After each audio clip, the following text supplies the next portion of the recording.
What is the quiet cost of needing to belong? The quiet cost of needing to belong so badly these days is destroying everything that is good. Let's get into it.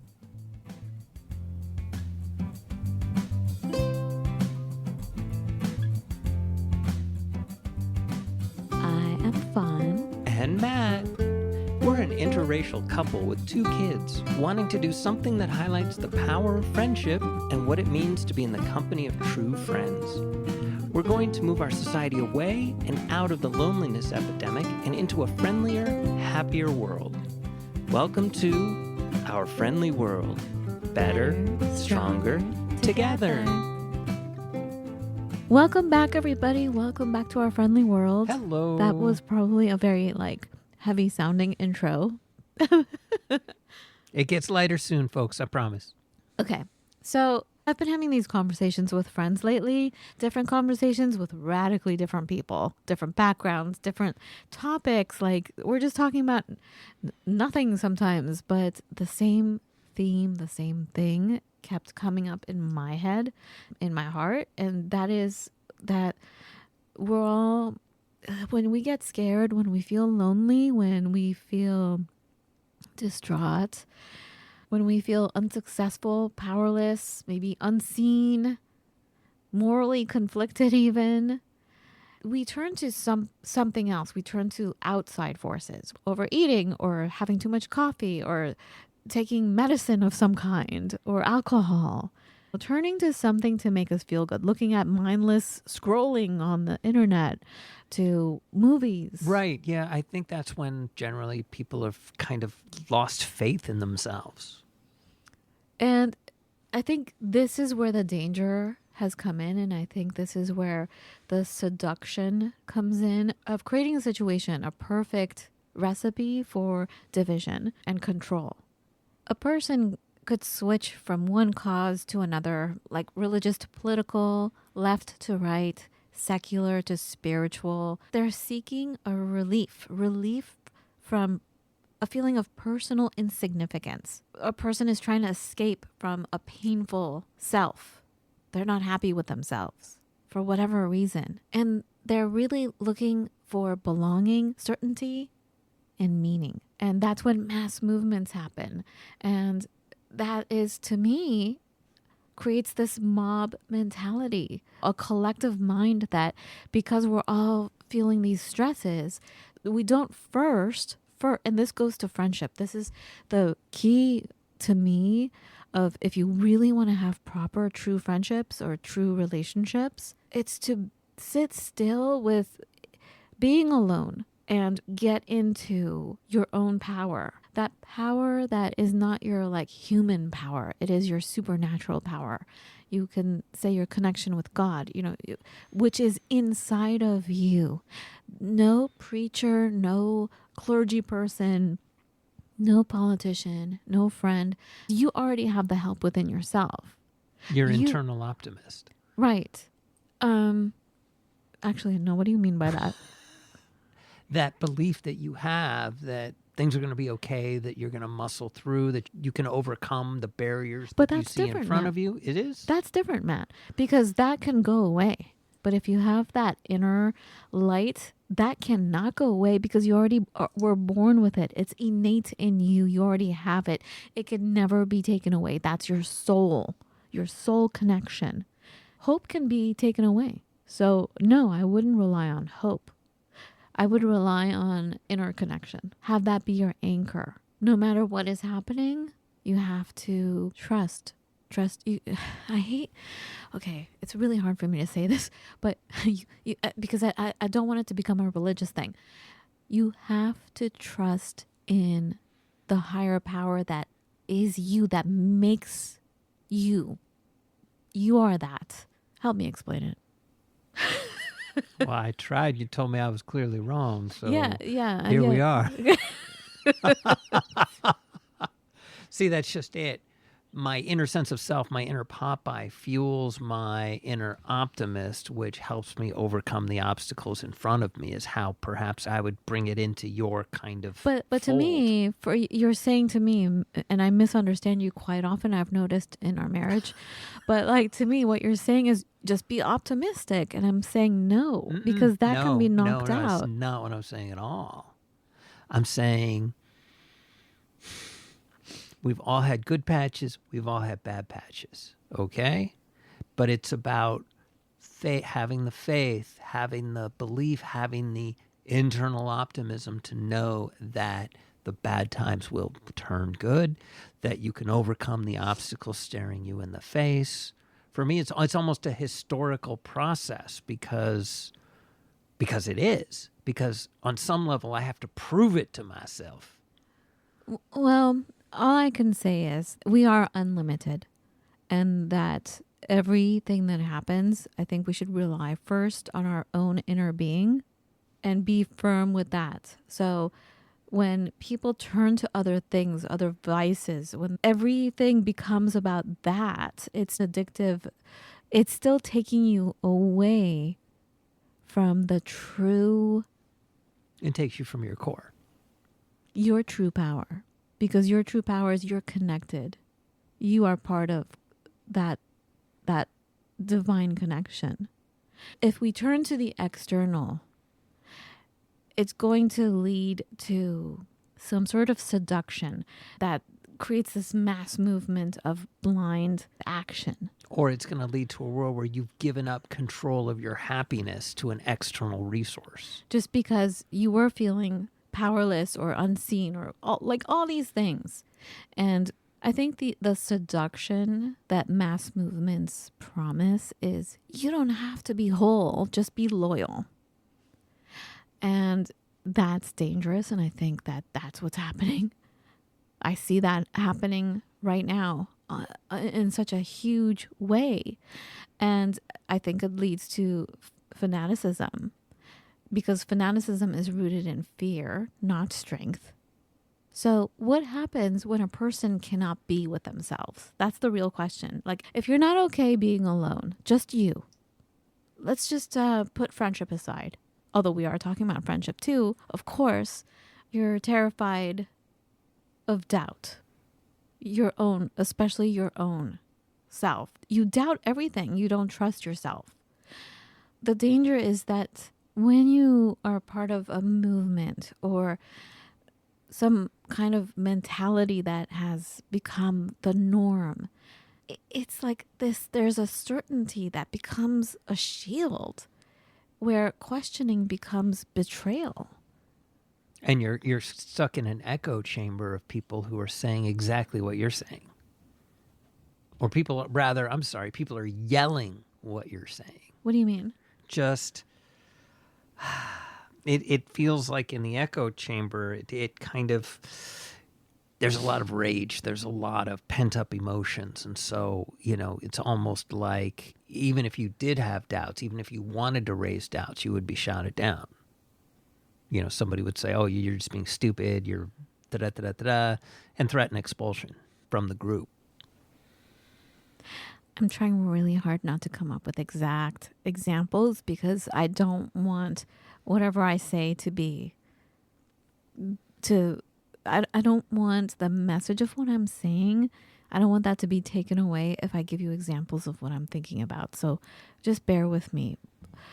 I just want to go back to saying that when we do become part of a movement of any kind, movements like where they definitely question you questioning anything, because then you're accused of being a betrayer, because what they thrive on is certainty beyond facts that you may show to them. They'll say, no, that's not true. And we can go back and forth forever, fight, and just give up.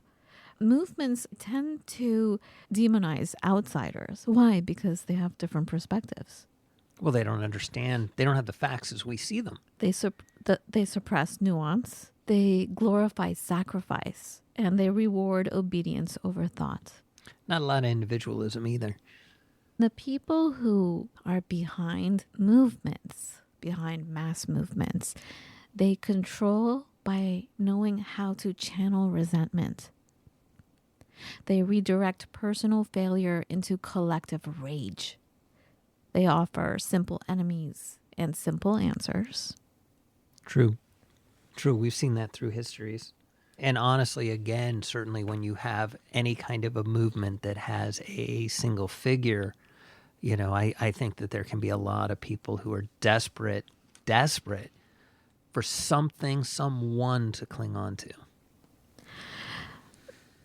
So being alone, it, in a way, to me, is like freedom. And freedom is harder than submission. Being alone is harder than just being in a group. But it doesn't make you feel less lonely. Freedom requires inner stability. Becoming a really true friend requires inner stability. People who lack a sense of purpose, dignity, or self-trust may actually flee freedom because freedom demands responsibility. And, here we can talk about playing the victim or feeling like you're a victim. And this has been coming up for me a lot lately. Like, we're not victims. Don't be a victim. You have everything in front of you. You may not see it. It may not be visible. Like today we were talking about imposter syndrome. And Matt, you were saying, can you tell us what you were saying about imposter syndrome? Well, first of all, it seems like everybody suffers from it, right? Doesn't matter if you're the most successful, the least successful, or anywhere in between. Everybody kind of believes that external forces are at play. I was lucky or I was unlucky. I was, and that whole, I lack control over the good stuff and the bad stuff that happens. Yeah, and the point is that really successful people feel this way. Really successful people feel unsuccessful, powerless, unseen, morally conflicted. Just because you're successful doesn't mean anything. Right. If you feel like the outside world contributed to your success, which is why you said that's imposter syndrome right there. Right. Big time. Because I don't have control, right? I used to like to say that I've had a couple of situations that have happened that I've pounced on, and that's been very fortunate for me. And that's the luck that I have had. You said it was luck, and then I pounced on you and I said, actually, no, because remember that study? The study was read this newspaper and count the number of pictures and number of times somebody says a certain word or something stupid. But in there, in the beginning, it said, oh, if you got to this line, you can actually skip this whole thing and go collect your money right now. Yeah, just tell us this number. But only a small, tiny fraction of people saw that when they read it. And when they stopped and they just got their money. And they got their money. Everybody else did the whole thing. So, and that's where imposter syndrome comes in, because it's not about luck. Because like I said, everything is there. So it's not luck. You took action. And that's all from your power. You used your power to make that decision.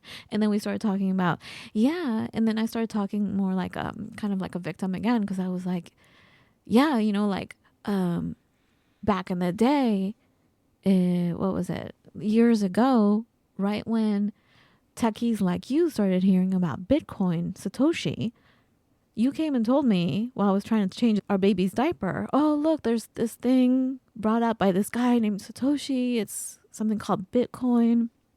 It's just pennies. And people are starting to invest in it. It's just a few cents. And then I ignored it.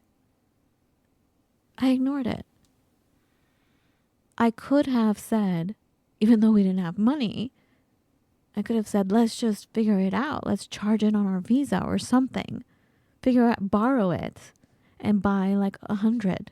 We would have been billionaires in a few years, But what did you say to me when I said that? Like, I started to go down that rabbit hole of like, oh no, like we screwed up. But to use that and go, okay, next time I will recognize the opportunity. Oh, because you were saying the people probably felt bad when they realized there was a sentence in there Right. in that survey that said, you don't have to do the survey, just go collect your money now. Right. Some people can say, I'm just not lucky. I don't see stuff like that. Whereas you realize you didn't see it and you're telling yourself, I'm not going to let that happen again. I'm going to pay better attention. I'm going to be open to opportunities like that, and I'm not going to be scared, and I'm not going to let it go this time. And I would literally say, thank you for pointing that out. Because that's the universe bonking you on the head saying, pay attention, silly. Right. Going back to freedom requires inner stability, and people who lack a sense of purpose, dignity, all of that stuff, they get away from that whole freedom because it demands that you act. It demands that you take responsibility for yourself and your life and make different decisions. But if you're in a mass movement, if you're with a group of friends, it's easier to just give that burden to the collective. It's easier not to do anything, to live with your pain and just keep going. Because and go with the flow. Because movements like that remove that burden because Right. you don't have to focus on it, right? Yeah. And I was telling a friend of mine, the fact that Matt and I went through such extreme hardship and the fact that we had no friends and no family to help us for years, it was just us. And it was scary and lonely. But because of that, we grew stronger and we figured out a way to rely on our own power. And then after we got over the trauma, after we got over the feeling sorry for ourselves, and after crying and getting it out of my system, I realized, hey, I can rely on myself because I'm not alone, because I am connected with my divine being. I am a divine being and I am unlimited. Once I have power in that, then I attract the same people, like we're from the same family kind of people that also are strong like that. And that's how you create a healthy community. So when friendship becomes an identity instead of a relationship, that looks like needing the friendship to prove worth. Over merging. If you leave, I disappear, right? I'm nothing without you. I can't do this without you. Oh, dear. I'm not brave without you. Loyalty being valued more than honesty. Like, how many times have we heard other people say, hey, even if I'm wrong, I need you to have my back. Right. Right. And even if I'm doing something illegal, you've got to have my back. That's not friendship. It's self-renunciation disguised as closeness. A healthy friendship says, I choose you, not I need you to exist. So then we get into the danger of borrowed certainty. What does that mean? That's when people cling to movements because they lost faith in themselves. So with friendship, this looks like adopting a friend's beliefs without reflection. Defending a friend's behavior even when it feels wrong. Silencing your inner voice to preserve belonging. Anyway, so this is where friendship quietly becomes unsafe for the self. True friendship strengthens self-trust. It doesn't replace it. Then we have us versus them. That kind of energy destroys intimacy. And it's so high school. It thrives on having enemies. And why can't you be friends with whoever you want to be friends with, regardless?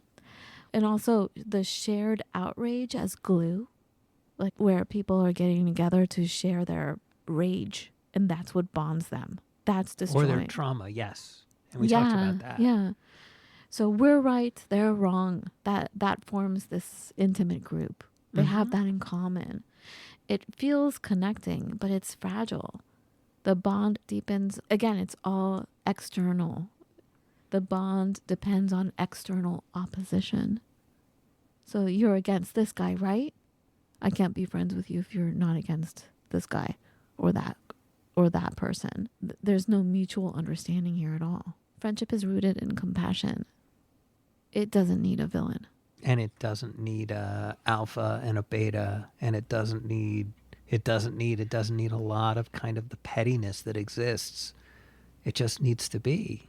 That fanatic kind of realm, that realm, it fears doubt. In friendship, fanatic loyalty says, never question me. Although I have said that to the kids. But not for the same reason. Sometimes I say something and they're like, no, mom. And like in front of someone else, I'm like, first of all, you didn't know what I was totally talking about. So don't question me like that. Like, don't, I don't know. As I'm talking, I always have this inner dialogue in my head, like, uh-oh, I'm such a hypocrite. But what was I saying? Never question me. That's what the fanatic loyalty says. Loving loyalty says, question me and stay. Unless I'm telling you a bridge is about to fall on your head, then please run with me. Sometimes you get into something and it's your belief and their belief. And it's a question of what do you do when they're diametrically opposed? And I would say inside of a friendship, the friendship is not defined on agreeing on all points. The friendship is defined on growing and experiences and enjoying the time together. It's not defined by other minutiae. If I bring up an opposing view, then I'm seen as the enemy. But what I'm saying is, I'm questioning this, not you. I'm questioning this, and I'm not going anywhere. I love you. I'm still by your side, but I'm questioning this, not you. Does that make sense? It does. As far as loyalty? It does. So this is why friendships can heal what mass movements exploit. Because people seek dignity. They seek meaning. They seek belonging. A real friendship offers these without demanding self-erasure. Am I saying erasure right? You are, I think. God help me, though. I keep getting corrected on words at the gas station, so who knows? For all you gun whale, epitome people, I'm with you. Okay, so bringing back to friendship. Friendship can say, you matter even when you're unsure. You belong even when you disagree. You're whole even when you're still becoming. Mass movements promise transcendence, friendship, and by friendship, relationships, right? They offer presence. And isn't that what we've been talking about for all these decades with our friendship thing? And our podcast is to be present. And that's why initially when we had our dating website for platonic friendships, it was about being present, not on the computer, but in the neighborhood, in person. Right. For me, I would say one of the key differences between mass movements and friendships lift me up. Mass movements push other people down to make me feel taller. What do you mean? I don't understand. Well, so-and-so, this group, this class, this person is bad. So we're cast them down. That makes me feel taller because they're lower than me. Ha ha. But a friendship lifts me up. Lifts me up, lifts them up, lifts us up as opposed to putting someone else down. That's all. And you get into that mode, that whole, I see it like a dark cloud, you know, like just a storm that just goes around, being a part of this mass movement of any kind. I think that for that to happen, it's because people are experiencing disappointment. They feel burdened. They're filled with shame and they don't have direction. So the self becomes something to flee, not inhabit.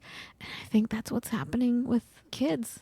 They're obviously, for a good reason, not comfortable being human on this planet right now. Who is comfortable in their bodies? I do okay. You have a lot of you have a lot of experience though. True. But I'm saying when you're feeling discomfort, a mass movement can come along and say, hey, I'll comfort you. Oh, you lost your job. It's because of this group. Come join us. Do you know what I'm saying? You're not getting rid of the problem. You're not making your life successful. You're not really looking at you and working on yourself and being good with you, but you're joining a movement and looking for some external force to fix things. Whether it's taking medication or overeating or over exercising or, clubbing. I don't know, whatever it is that people do too much of to take their minds off of things and to take your mind off of your power, taking your mind off of your inner sacredness. You're giving up control of your thoughts, control of your body, control of your emotions. There's a quote, faith in a holy cause is a substitute for the lost faith in ourselves. What's happening here? If I cannot stand who I am, I attach myself to what I believe. The cause becomes a shelter from self-confrontation. And so this is escapism. This is how we can escape, by joining some group thought, some mass movement, because the mass movement offers ready-made meaning, instant importance, moral clarity, all without requiring inner repair. But what's really happening is they're thinking, what can I disappear into? So you don't want to deal with yourself. You don't want to take responsibility. Not you guys listening, but like people don't want to take responsibility, so they disappear into this movement. It's kind of like crowd surfing, right? The person jumps in and then they get carried by the crowd. Right. And God knows where they end up. Do they get thrown to the back of the crowd and fall? Do they get on stage and then security comes and ejects them from the concert? ... No Get control. Poked in some terrible places along the way. Who knows? Wallet stolen. So basically, giving up the self feels good to someone who experiences the self as a failure because they feel eternally incomplete. Incomplete doesn't mean unfinished. It's we're all unfinished. That's why we're alive. It means unable to tolerate oneself as is. That's what it means when someone feels eternally incomplete. So the movement offers rules instead of reflection, obedience instead of agency, belonging instead of becoming. When people blindly, without really understanding, follow the trend, for them, it's what counts is not the individual, but the mass. Because individuality introduces uncertainty. Uncertainty threatens cohesion. So individuality becomes dangerous. And being an individual is scary because to be an individual, you have to choose without guarantees. You have to hold the doubt and hold it with grace. Like Matt lost his job a few months ago. We had, it was scary, and it hasn't been the first time we've been in terrible situations, but like every time it just feels scarier. So to hold that doubt of not knowing what's going to happen and gracefully knowing that you have power and it's going to be okay. You're going to make it okay. To take responsibility. But if you're feeling inwardly unstable, this is terrifying. It feels like you can't breathe. It feels like it just feels like death. And then at the root of things is that fear, the fear of standing alone. But what if the deepest fear isn't isolation from others? It's being alone with one's own inner life. There's a quote that says, the frustrated individual is ready to sacrifice everything. So why, quote unquote, ready? Because the self feels like a bad investment. Being an individual, being on your own, being an individual demands self-trust, patience, inner authority. But going with a group, a mass movement, that mass movement bypasses all three: the self-trust, the patience, the inner authority. Big time. So if you do feel pain, if you feel alone, if you feel not confident, strive to tolerate that ambiguity. I can never pronounce that word, ambiguity. Ambiguity. Ambiguity. That's how I pronounce it. Oh my God. anyways. We have to live with I can't say it. We have to live inside of this shell of uncertainty, especially nowadays, for sure. I want to say that word again. You have to live in ambiguity. I didn't say it right again, did I? Ambiguity. We have to be okay with imperfection. These people who have these things are powerful, and they will not be victim to some mass movement that it's like being brainwashed. It's like being overtaken. Like your brain gets taken. Your morals, everything is out the window. You're just going with the crowd. And pretty soon you're not even looking at what's true, what's not. You're just going with the crowd. And because you're tired, you're not looking into things and going, wait a minute, what? Or you're too scared to say something because the crowd is against you, right? It's right. Scary. A livable inner world protects against dangerous certainty. So what happens when a person cannot be with themselves? Friendship, real friendship, does something radical. It makes individuality safe. It says, you don't have to vanish to belong. You don't have to be certain to be loved. You don't have to have surrender. You don't have to surrender your inner voice. The opposite of that, to me, is a tragedy that is creating a lot of what we're seeing out there. For me, I would always, in conclusion, I would always want to question anybody who's offering any kind of absolute, anybody who's offering any kind of simple answers other than the most base definitions. You want to tell me 1 + 1 is 2? Go for it. However, I know 1 + 1 is 1, depending on your sphere of academics, mathematics. So be careful. Be careful and try as hard as you might. Try as hard as you can to A, be an individual. B, try hard, and it's so hard. I'm having a difficult time with this, not to be a victim. And try and be as comfortable as you can inside of, again, ambiguity. I always talk about it as when you're in the soup, which is a kind of used to be, I think, a surfing term for when you're no longer on the cool part of the wave. It's all breaking weird, or it's all just icky. Being comfortable in the soup. Being comfortable when even your footing isn't necessarily in balance. Remember that story I told you a long time ago with my... So we were cross-training in martial arts. Matt, well, you were. Well, I was. And my sensei, petite sensei, he had us do this one move where you had your one leg up, straight out, completely parallel to the ground. So hip level. Try to hold your legs straight like that, even for 1 second. But we had to hold it for like 20 minutes. Have fun. And he said, hey, enjoy it. Enjoy. No, but you have to be comfortable in that uncomfortableness. And there you go. And point of fact, sit back and pretend you're sitting, you're on the couch, right? Well, secret cycling trick is when your muscles are really aching, like you're climbing up a monster hill and like you can't hardly do anymore, just smile. It makes it easier. Swear. Another thing I heard is like when you're running, to bring your thumbs up when you're running. I don't know. Okay, then. All right. Well, there's a lot to unpack, and did I sound like a robot as I was talking? Because I'm like, there's so much I want to say. Right. But I was telling Matt, I don't want to get into the specifics of why I'm saying what I'm saying, because I don't want it to deter.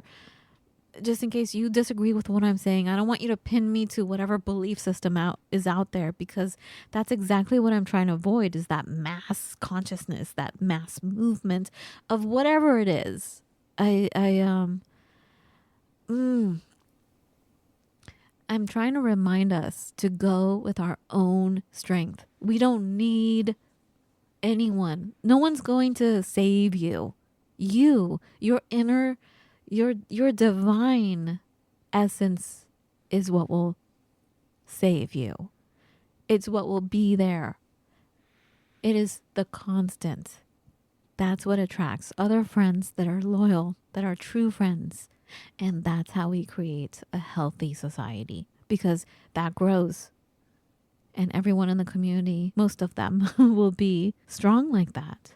And when times where you're not strong, you're still strong, but you're not as strong, someone will say, hey, hey, and you snap out of it and you go back to your strength, to your inner core. And, that's how we can support each other. And that's how we can look at opposing views or look at something when someone disagrees with us and not so vehemently say, you're wrong, you're an idiot, you're whatever it is.